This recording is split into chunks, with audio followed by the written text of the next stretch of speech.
నమస్తే welcome to 69 TV news కి స్వాగతం నేను రాణి తెలంగాణ రాష్ట్ర వ్యాప్తంగా ప్రతిష్టాత్మకంగా అమలులోకి వచ్చింది ఏంటంటే రైతు భరోసా సో ఎట్టకేలకు చాలా కాలం నుంచి రైతు భరోసా అయితే చాలా మంది రైతులు అయితే ఎదురు చూస్తున్నారు సో మొన్న జనవరి 26వ తారీఖున అయితే ఇండిపెండెన్స్ రిపబ్లిక్ డే సందర్భంగా రైతు భరోసా నిధులు అయితే విడుదల చేయడం జరిగింది. గత ప్రభుత్వం ఉన్నప్పుడైతే ఎకరానికి 12,000 చొప్పున ఇచ్చేది. సో ఈ 12,000 చొప్పున సరే 2 విడతల వారీగా అయితే గత ప్రభుత్వం అయితే వేసేది. సో అదే మాట ప్రకారం ఇప్పుడున్న రేవంత్ సర్కార్ అయితే ఎన్నికల్లో ఇచ్చిన హామీ మేరకు సో మేము కూడా ఇస్తాము అని రైతు భరోసా మేము కూడా ఇస్తాము అని చెప్పి ఎన్నికల్లో మాట ఇచ్చడం అయితే జరిగింది.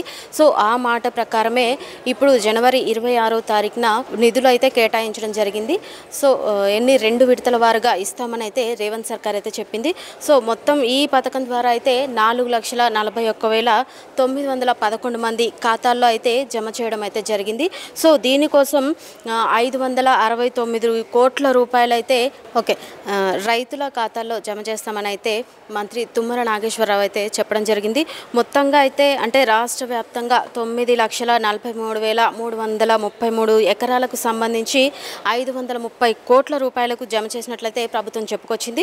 సో ఇదిలా ఉండగా రాష్ట్ర వ్యాప్తంగా 32 జిల్లాల్లో 577 గ్రామాల్లో అయితే 4,41,911 మంది రైతులకు అయితే ఖాతాల్లో జమ చేయడం అయితే జరిగిందని చెప్పుకోవాలి. సో 569 కోట్ల రూపాయలు జమ చేశారు రైతుల ఖాతాల్లో జమ చేసినందుకైతే రైతులైతే చాలా హర్షం అయితే వ్యక్తం చేస్తున్నారు, సంతోషంగా అయితే వ్యక్తం చేస్తున్నారు. ఇప్పుడైతే వాళ్ళకైతే సగం అంటే రేవంత్ సర్కార్ ఏం చెప్పారు అంటే సగం ఇస్తాము అంటే 2 విడతల వారీగా ఇస్తాము అని అయితే మన రాష్ట్ర ముఖ్యమంత్రి రేవంత్ రెడ్డి సర్కార్ చెప్పినట్లయితే 6,000 మన జనవరి 26వ తారీఖున తెల్లవారుజామున అంటే 4 గంటల సమయంలో 6,000 అయితే ఒక విడత కింద వేయడం అయితే జరిగింది.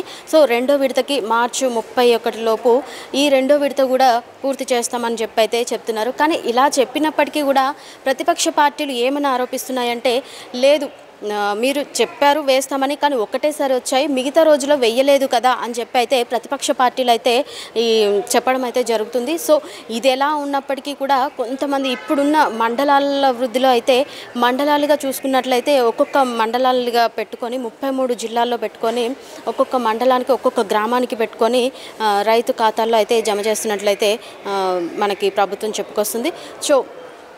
సో ఇప్పుడున్న అయితే ఇప్పుడు ఎవరెవరికైతే బ్యాంకు ఖాతాల్లో అయితే ఉన్నాయో ఇంకా అది కాకుండా కొత్తగా ఎవరైతే కొత్తగా పట్టా పాస్ పుస్తకం కూడా వాళ్ళు అప్లై చేసుకుంటారో వాళ్ళకి కూడా వాళ్ళ ఖాతాలో కూడా జమ చేయడం జరుగుతుందని చెప్పి అయితే రేవంత్ సర్కార్ అండ్ మంత్రి తుమ్మల నాగేశ్వరరావు కూడా చెప్పుకొచ్చారు.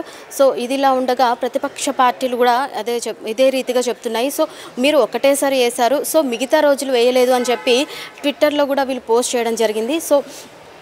సో ఇదిలా పోస్ట్ చేస్తుండగా రైతులు ఏమంటున్నారంటే వచ్చిన ఎవరెవరికి అయితే రైతు భరోసా పథకం కింద ఎవరైతే అర్హులు ఉన్నారో వాళ్ళందరికీ ఖచ్చితంగా డబ్బులు అయితే వేయడం జరుగుతుంది అని చెప్పేసి మంత్రి తుమ్మల నాగేశ్వరరావు అయితే చెప్పుకొచ్చారు.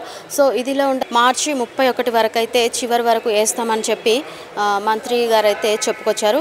సో ఈ విషయం ఈ బ్యాంకు ఖాతాలో డబ్బులు పడ్డాయి దీని విధంగా అయితే రైతులు అయితే చాలా హర్షం వ్యక్తం చేస్తున్నారని చెప్పి చెప్పుకోవచ్చు.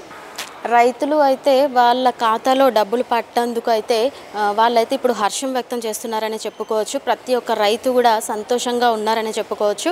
సో ఇదండి ఇప్పటి వరకు ఉన్న అప్డేట్స్. మరిన్ని అప్డేట్స్ కోసం చూస్తూనే ఉండండి 69 టీవీ. కెమెరామెన్ బంటితో రాణి.